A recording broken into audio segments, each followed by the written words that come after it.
تو یہ چودھریوں نہیں بننا ہے، تو فکر نہ کر۔ تو انہوں نے مثال دی کہ کچھ بھی ہو جائے، یہ چند سیاسی لوگوں نے آنا ہے۔ تو میرا کچھ رابطہ رہتا تھا، میں نے انہیں فون کیا، میں نے کہا آپ قوم کو مایوس کر رہے ہیں، یہ فکر پیدا کر رہے ہیں آپ ہماری نوجوان نسل میں کہ تم آگے آ ہی نہیں سکتے۔ میں نے کہا تو میرے ساتھ آ، میں تجھے بتاتا ہوں غریبوں کے بچے چودھری بنے ہوئے ہیں، کیا بات، میں تمہیں بنے ہوئے دکھاتا ہوں، ہماری نظروں میں آئے۔ یہ اپنی قوم کی تربیت کر رہے ہو کہ تم کچھ بھی نہیں کر سکتے؟ بہت اچھا، تم ان کی تربیت کرو کہ اٹھ باندھ کمر کیوں ڈرتا ہے، پھر دیکھ خدا کیا کرتا ہے۔ ہمت دلاؤ، جد و جہد کا جذبہ پیدا کرو، ان کے اندر شوق پیدا کرو، یہ محنت کریں، آگے بڑھیں، مدد کرنے والا اللہ ہے۔ علاقے میں جو چودھری کہلاتے تھے ان کا بچہ پڑھا نہیں ہے، وہ اسی کمپنی کے دروازے پر گن مین ہے، اور اسی علاقے کا جو غریب کہلاتا تھا اس کا بچہ پڑھ کے اسی کمپنی کے اندر مینیجر لگا ہوا ہے۔ تو آؤ ہم دکھاتے آپ لوگوں کو مایوس، تو ایک تو صلاحیت کو بھانپیں کہ ہم کیا کردار ادا کر سکتے ہیں، وہ والا کردار ادا کریں، ہم کیا ڈیوٹی کر سکتے ہیں وہ والی ڈیوٹی کریں، اور پھر اپنی جو زندگی ہے، جو مقصد ہے، اس کو صحیح جگہ پہ خرچ کریں، غلط جگہ پہ استعمال۔ کچھ لوگوں کو اللہ صلاحیت دیتا ہے نا، باصلاحیت ہوتے ہیں، لیکن وہ اپنی صلاحیت کا استعمال ٹھیک۔ اچھا یہ بتائیں، جس کی آواز سریلی ہوتی ہے اپنی وجہ سے ہے کہ اللہ کی عطا ہے؟ اللہ کی عطا ہے تے جو آکھے میں نعت سنان دا 60,000 لینا ہے، پھر واہ بھائی، اس سے پوچھا جائے گا کہ یہ آواز سریلی کرنے کے تو نے دیے کتنے، پہلے یہ بتانا۔ خدا کے بندے، اللہ نے اپنے فضل سے صلاحیت دی ہے اور تو غلط جگہ پہ استعمال کر رہا ہے، نوٹ کمانے لگ گیا، اور پھر یہ کہ تیرے نخرہ ہے کہ وہ سنبھالا نہیں جا رہا الا ماشاءاللہ، اور پھر یہ کہ جس محبوب پاک علیہ الصلوۃ والسلام کی نعت پڑھ کے اللہ نے تجھے عزت دی ہے، ان کی سنت کا لحاظ تک نہیں تو کرتا، شریعت کا پاس تک نہیں ہے تجھے۔ تو سمجھے چیزوں کو، اللہ نے صلاحیت اپنے فضل سے دی ہے۔ بڑے بھائی ہوتے ہیں، 4 5 6 بھائی ہیں، لیکن ان میں سے اللہ تعالیٰ کسی کو صلاحیت دے دیتا، آگے گزر جاتا ہے۔ اب وہ کیا کرتا ہے، وہ جناب جس کو تھوڑے سے پیسے مل جائیں یا معروف ہو جائے یا جانا پہچانا جائے، وہ مشورے دے دے کے مار دیتا ہے۔ وہ ایسے بات کر رہا ہوتا جیسے بڑا پروفیسر ہے، او بھائی خدا نے فضل کر دیا، تیرا جی میں رہے، اللہ سے ڈر، اپنی صلاحیت کا غلط استعمال نہ کرے کبھی بھی۔ اگر باصلاحیت ہیں تو اس اپنے آپ سے کوئی کام لے لیں، اپنے وجود کو بیکار نہ کریں، کوئی خدمت لیں، اس سے کوئی ڈیوٹی لیں، اپنے آپ کو کسی کام پہ لگا دیں، ورنہ ضائع ہو جائیں گے۔ بڑے لوگ ہیں ایسے باصلاحیت ہیں، لیکن ایسے کاموں میں وقت ضائع کرتے ہیں جو ان کے والا ہے ہی نہیں، بیکار اپنا وقت ضائع کرتے ہیں۔ ہارون رشید بیٹھے تھے تو بہت سارے لوگ بادشاہ کے دربار میں آیا کرتے تھے، تو ایک صاحب آ گئے، وہ کہنے لگے میں آپ کو کوئی کرتب دکھاؤں گا اور پھر آپ سے انعام پاؤں گا۔ یہ آتے ہیں نا کرتب دکھانے والے، میجک شو کرنے والے، پھر وہ کچھ دکھاتے ہیں اور ان کو 10 روپے 20 روپے ایک آدمی دیتا ہے۔ اس نے کہا میں کرتب دکھاؤں گا اور آپ سے انعام لوں گا۔ کہا چلو۔ تو کچی دیواریں ہوتی تھی، اس نے سوئی ایک پھینکی، وہ جا کے دیوار میں لگی۔ سوئی کے پیچھے ایک چھوٹا سا سوراخ ہوتا ہے، پنجاب میں لوگ اس کو نکا کہتے ہیں، اس میں دھاگا ڈالا جاتا ہے۔ عجیب بات یہ کہ آپ کی توجہ ہے میری بات پر، اس کرتب دکھانے والے نے دوسری سوئی پھینکی تو وہ جا کے اس سوراخ میں لگی جس میں دھاگا ڈالا جاتا ہے۔ وہ تیسری پھینکی تو وہ دوسری کے سوراخ میں جا کے، اتنا مضبوط نشانہ۔ اس نے 12 سوئیاں پھینکی، ایک دوسرے کے نکے میں لگتی، سوراخ میں۔ لوگ شش کر اٹھے کہ اتنا بڑا اور زبردست نشانے باز۔ اب جب وہ 12 سوئیاں مکمل ہوئی تو ظاہر ہے جو اس زمانے میں طریقہ تھا، لوگ واہ واہ بھی کرنے لگے، کسی نے 10 روپے دیے، کسی نے 100 روپیہ، کسی نے 50 روپے۔ اب اس کی نظر یہ تھی کہ چونکہ میں نے بہت بڑا کمال دکھایا ہے تو بادشاہ مجھے زیادہ پیسے دے گا۔ جب سب تھک گئے دیکھ کے، تب اس کی نظر بادشاہ پہ تھی، تو ہارون رشید گردن جھکائے بیٹھے ہیں، دیکھا سناٹا چھا گیا ہے تو سر اٹھایا، کہنے لگے اس کرتب دکھانے والے کو پکڑو۔ اور باہر لے جاؤ، ستون سے باندھو اور اسے 70 کوڑے مارو۔ وہ کہنے لگا بادشاہ میری غلطی، میں نے تو کمال دکھایا ہے، اور یہ کمال لوگ آن کر کے دکھایا کرتے ہیں اور آپ سے انعام پاتے ہیں، تو آپ یہ ہے کہ مجھے کوڑے لگوا رہے ہیں۔ بادشاہ سلامت کہنے لگے کوڑے اس لیے لگوا رہا ہوں کہ اللہ تعالیٰ نے اتنا بہترین نشانہ دیا، تو مداری بن گیا، تیری سزا بنتی ہے۔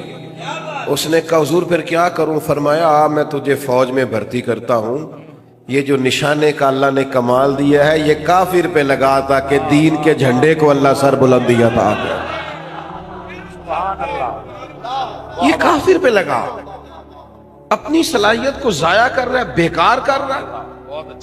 قیمتی لمحات ہے زندگی کے، وہ جو یہ 1 منٹ ٹھہرنا میں آیا، آپ کو پتہ ہے 1 منٹ میں 3 دفعہ سورۃ اخلاص پڑھی جا سکتی ہے اور پورے قرآن پاک کا ثواب ہے۔ آپ نے 1 منٹ کو کیا سمجھا ہے؟ ہمارے بزرگ تو فرماتے ہیں کسی سے بات کرنی ہو تو تھوڑے جملوں کا چناؤ کرو، اس ڈیٹیل میں نہ جاؤ، باقی وقت اللہ کے ذکر میں گزارنا، درود و سلام میں گزارنا، تلاوت قرآن میں گزارنا۔ لیکن ہم بیکار ضائع کرتے ہیں وقت، ادھر بیٹھے ہوں اور بیکار کے تبصرے اور بیکار کا کام۔ اچھا جن پر ہم تبصرے کر رہے ہیں وہ کہیں کے کہیں پہنچ گئے اور ہم ابھی تبصرے ہی کر رہے ہیں، ابھی تبصرے ہی کر رہے ہیں۔ تو بھائی زندگی میں ایک تو مقصد ہونا چاہیے، پھر وہ مقصد جو ہے وہ اعلیٰ ہونا چاہیے، پھر صلاحیت کو جانچ کر اس کو صحیح جگہ استعمال کرنا چاہیے، غلط جگہ پہ نہیں۔ حدیث پاک سنیے، نبی کریم صلی اللہ تعالی علیہ وسلم نے فرمایا صبح جب دن چڑھتا ہے، سورج نکلتا ہے تو وہ دن اعلان کرتا ہے، وہ دن کہتا ہے میں آج آیا ہوں، آج کے بعد دوبارہ نہیں آؤں گا، کوئی کام کرنا ہے تو آج کر لو، میں آج کے بعد دوبارہ، آج جس کا جو کام رہ گیا وہ رہ گیا۔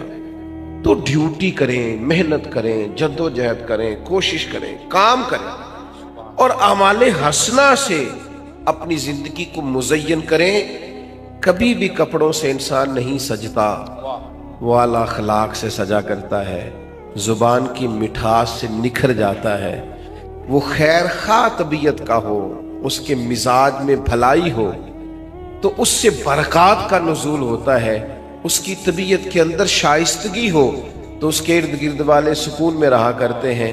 ہم مزین نہیں کر پاتے اپنے آپ کو، ساری زندگی طے کرنے میں گزر جاتی ہے کہ بھلا میں نے کرنا کیا ہے، مقاصد کا تعین ہو، اور پھر بڑی جلدی متاثر نہ ہو جایا کریں کہ فلاں کی بات سنی تھی تو وہ یہ کہہ رہا تھا، اور میرے بھائی اس کے بعد بھی کوئی بات کرے گا پھر اس کی بھی آپ سنیں گے۔ یہاں تو جدید سے روز ترقی نہیں ہو رہی، ترقی ہو رہی کہ نہیں ہو رہی؟ روز نئی سے نئی ایجادات آ رہی ہیں، تو آپ کس کس سے متاثر ہوں گے؟ آپ کا کوئی نظریہ ہونا چاہیے، کوئی فکر ہونی چاہیے، کوئی سوچ ہونی چاہیے، مضبوطی افکار کے ساتھ آگے بڑھیں گے تو زندگی خوبصورت لگے۔ باقی یہ بے چینیاں جو ہمارے معاشرے میں آج پیدا ہو گئی ہیں، کسی بھی طریقے سے مشہور ہونے، اچھے بھلے سنجیدہ لوگ ایسی ایسی حرکات کرتے ہیں کہ شرم آتی کہ بھئی اس شہرت کی کیا ضرورت تھی جو نظریہ آپ نے اختیار کیا۔ اور بعض خیر کے کام بھی ہم اس طرح کرتے ہیں کہ وہ خیر کے نہیں رہتے، بعض دینی کام بھی اس طرح کرتے ہیں کہ وہ دنیا بن جاتے ہیں۔ تو یاد رکھیں گے مقاصد اعلیٰ ہوں اور صلاحیت کو جانچ کر کے استعمال کیا جائے اور صحیح جگہ پر استعمال کیا جائے، اور پھر یہ کہ حسن نیت اتنے کمال درجے کا ہو۔ آپ یقین کریں جو لوگ تسنم والے ہوتے ہیں نا، ریاکاری والے ہوتے ہیں، سب سے پیچھے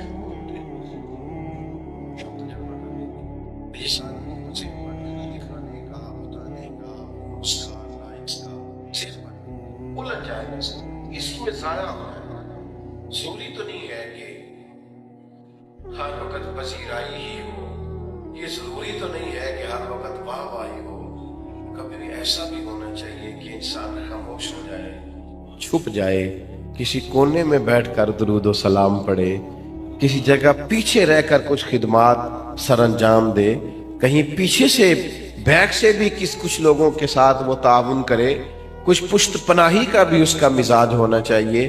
اپنی زندگی میں ہر چیز دکھانے کی دور ایسا عجیب آیا ہے کہ جب تک آپ ہر چیز دکھاتے نہیں سنا۔ وہ میں ختم شریف کی محفل میں حاضر تھا وہ کل شریف دوسرے یا تیسرے دن ہوتے ہیں ہمارے ہاں. انہوں نے مجھے لسٹ جو دی سال ثواب کی تو 50,000 قرآن پاک، کتنے کروڑ درود و سلام. تو چلیں پڑھا ہوگا، میں اچھا گمان رکھتا ہوں، لیکن میں نے کہا کہ یا اللہ جو پڑھا پڑھایا ہے، جو صحیح پڑھا ہے اس کا ثواب ان کو فلاح کو پہنچا دے. تو دعا کے بعد بڑی محبت سے مجھ سے کہنے لگے حضرت گزارش کرنی تھی. میں نے کہا بتائیے. کہنے لگے وہ آپ نے بتایا نہیں جو لکھا تھا پرچی. میں نے ان سے پوچھا کس کو بتانا تھا؟ بتائیے. یہ جو لکھا ہوتا ہے کہ اتنا ہزار پڑھا تو اتنے لاکھ پڑھا تو یہ بہت اچھا. کس کو بتانا ہے؟ واہ. تو کہنے لگے جی وہ. میں نے کہا اگر تو ثواب اللہ نے دینا ہے، اللہ تعالیٰ ہمیں معاف کرے، اگر آپ کا یہ نظریہ سچا ہے تو پھر تو بتانے کی ضرورت اللہ کو تو پتہ ہے. تو اگر یہ بھی آپ نے لوگوں کو بتانا ہے نا، ختم بھی سال ثواب بھی، تو پھر ٹھیک ہے. پھر میرے بھائی آپ کو پھر یہ بھی دنیا کی نظر ہو گیا کام، یعنی خالص خیر کا کام آپ نے دنیا کی نظر کر دیا. اچھے مقاصد بنائے، حسن نیت اپنائے. دعا کرتا ہوں اللہ تعالی ہمارے بھائی کی کامل مغفرت فرمائے. وما علینا الا البلاغ المبین. اللہم صلی علی سیدنا و مولانا محمد معدن الجود والکرم وعلی وبارک وسلم. اللہ ہماری حاضری کو قبول فرما، ہمارے گناہوں کو معاف فرما، ہماری غلطیوں سے درگزر فرما، علم نافع عمل صالح کی توفیق عطا فرما، سجدوں کا ذوق، عبادتوں کا شوق اور تلاوتوں کی لذت عطا فرما. اللہ تعالیٰ اس بزم حسن کو قبول فرما. ہمارے بھائی کے والد گرامی کی کامل بخشش و مغفرت فرما، اپنے جوار رحمت میں جگہ عطا فرما. اللہ تعالیٰ جب تو ان کے حق میں فیصلہ فرمائے تو رحمت والا فرما، فضل والا فرما، درگزر والا فرما. کریم اللہ عقائد اہل سنت کی پابندی نصیب فرمانا. دنیا ہو یا آخرت ہو ہماری پردہ پوشی فرمانا. ہمارے حال پہ رحمت کی نظر فرمانا. اس دور کے فتنوں سے محفوظ فرمانا.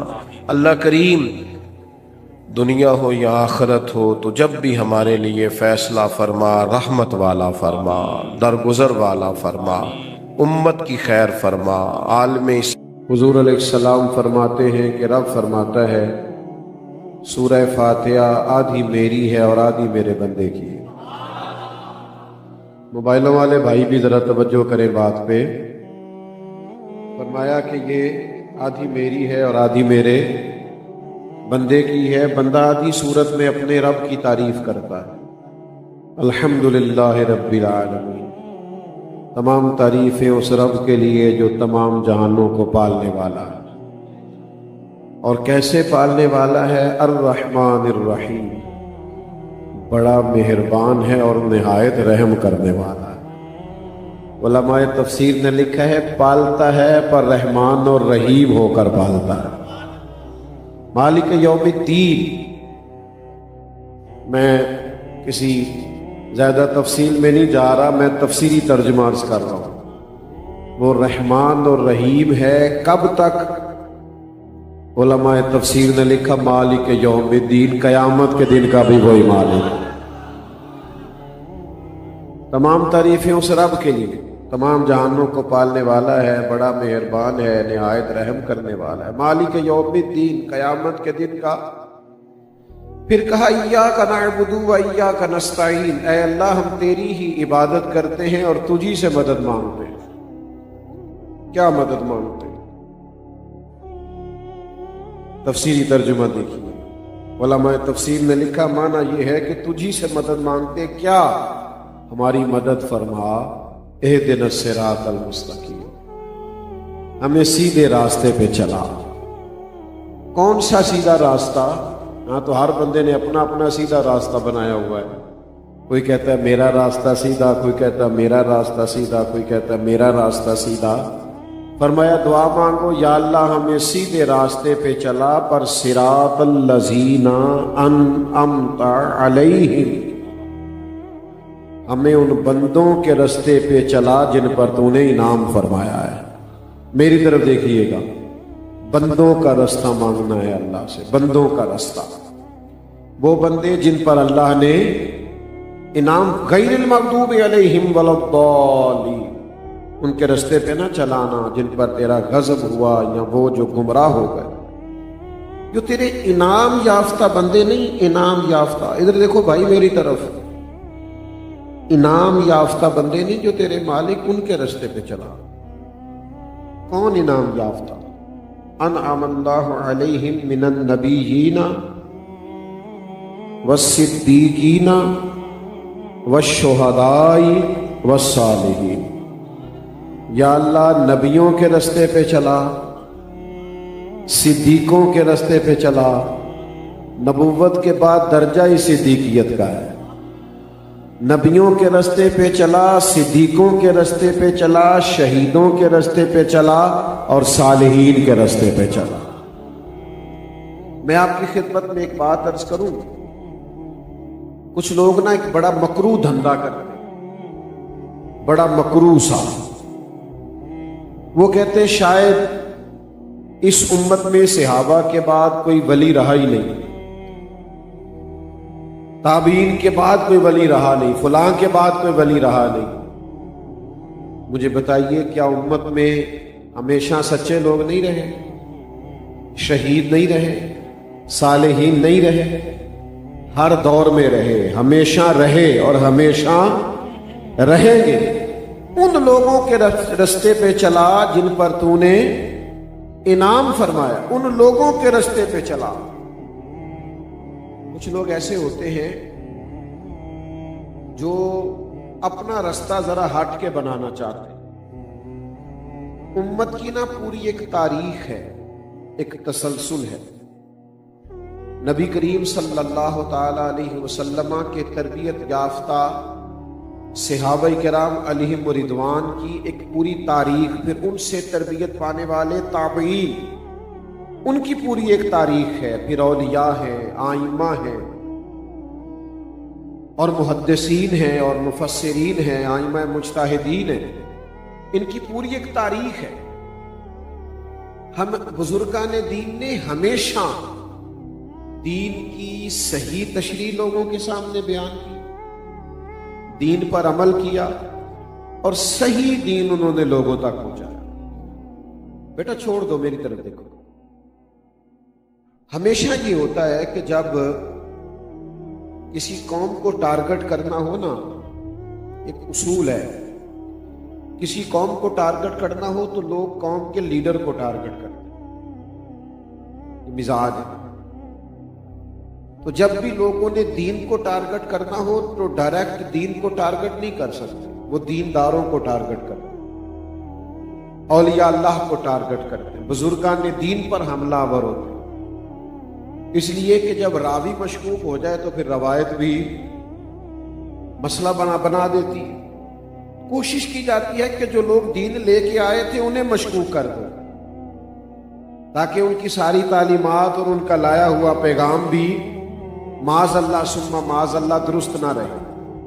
نیک اور صالح لوگوں کے رستے پہ چلنا، اچھے لوگوں کے طریقوں پہ عمل کرنا، اپنے بزرگوں کی نیک روایات کو جاری رکھنا، اور رب کریم کے وہ نیک بندے جنہوں نے پریکٹیکل کر کے دکھایا، دین پر عمل کر کے دکھایا، شب و روز جن کی زندگیاں دین کے مطابق گزرتی تھی، ان لوگوں کے رستے پہ چلنا، یہی تو اصل کمال ہے، یہی تو اصل بات ہے۔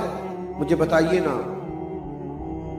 کہ نبی پاک صلی اللہ تعالی علیہ وسلم نے خود تعریف بیان کی، فرمایا عبداللہ ابن مسعود قرآن مجید اسی طرح پڑھتے ہیں جس طرح نازل ہوا تھا۔ حضور اپنے ایک صحابی کی تعریف کر رہے ہیں کہ ان سے قرآن مجید سیکھو، یہ اسی طرح پڑھتے ہیں جس طرح جبریل امین علیہ السلام لے کے آئے۔ کیوں؟ حضور علیہ السلام نے کیوں امت کو کہا کہ ان جیسا قرآن مجید پڑھو؟ اس لیے کہ حضور بتاتے ہیں یہ ایک تسلسل ہے، میرے بعد بھی ایک روایت ہے، اگر تم نے میرے ظاہری پردے کے بعد بھی کسی سے سیکھنا ہو تو اس بندے سے قرآن مجید سیکھنا۔ نبی پاک صلی اللہ تعالی علیہ وآلہ وسلم نے فرمایا میرے طریقے پہ بھی عمل کرنا اور میرے خلفائے راشدین کے طریقے پہ بھی عمل کرنا۔ حضور نے توجہ دلائی کہ یہ جو بندے ہیں نا عمل کرنے والے، خلفائے راشدین، ان کے طریقے پہ چلتے، پھر نبی پاک نے ہماری توجہ دلائی. حضور فرمانے لگے صرف خلفائے راشدین کی بات نہیں، الصحابہ النجوم، میرے تمام صحابہ ہی ستارے، تم جس کی بھی پیروی کرو گے اللہ تمہیں نجات عطا فرمائے گا، ہدایت عطا کرے گا. تو سمجھنے کی اور غور کرنے کی بات یہ ہے کہ حضور علیہ السلام نے بھی ہمیں بعض لوگوں کے طریقوں پر چلنے کا فرمایا. قرآن مجید نے جگہ جگہ کہا کہ اگر تمہیں علم نہ ہو فاسألوا اہل ذکر، اہل ذکر سے پوچھ لو، ان کنتم لا تعلمون، اگر تمہیں علم نہ ہو عالم سے پوچھ لو. اچھے لوگوں کی سنگت میں جاؤ، صحبت میں بیٹھو، دین حاصل کرو. اور پھر حضور علیہ السلام نے یہ جو ہمیں لوگوں کو اور علماء اور مشائخ اور بزرگان دین کے پاس بیٹھنے کی تلقین فرمائی، اس کو کبھی آپ بنظر غائب دیکھیں کہ حضور نے ایک بلند مقام کر کے کچھ لوگوں کا بیان کیا. میری طرف دیکھ رہے ہیں نا آپ؟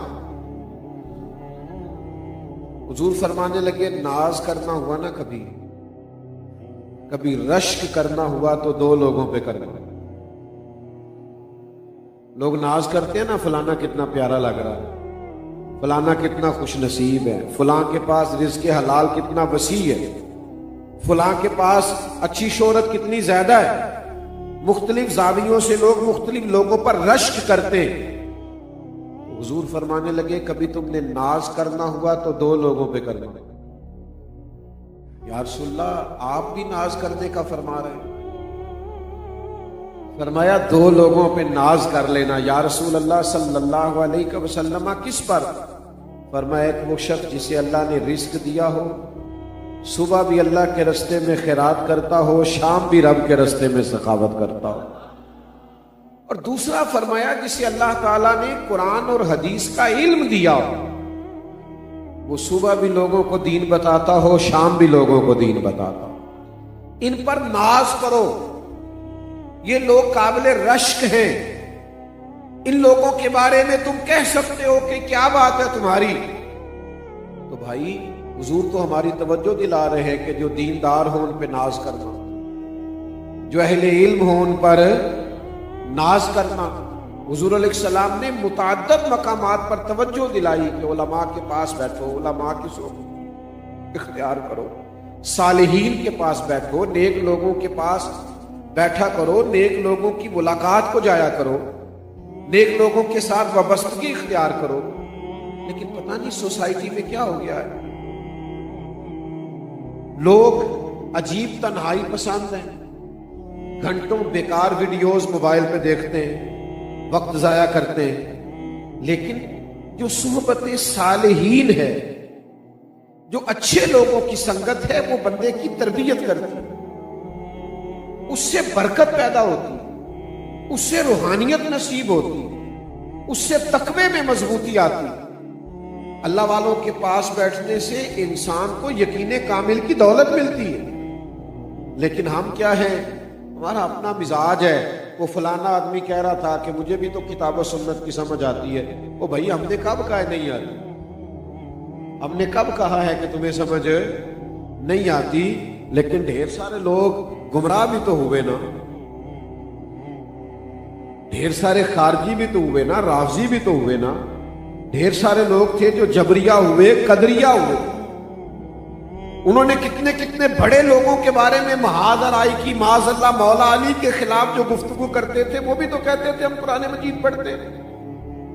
تو میرے عزیز، صالحین کے ساتھ ربط، اچھے لوگوں کے ساتھ محبت، اچھے لوگوں کے ساتھ تعلق، اچھے لوگوں کے ساتھ وابستگی، یہ بڑا ایک ضروری کام ہے.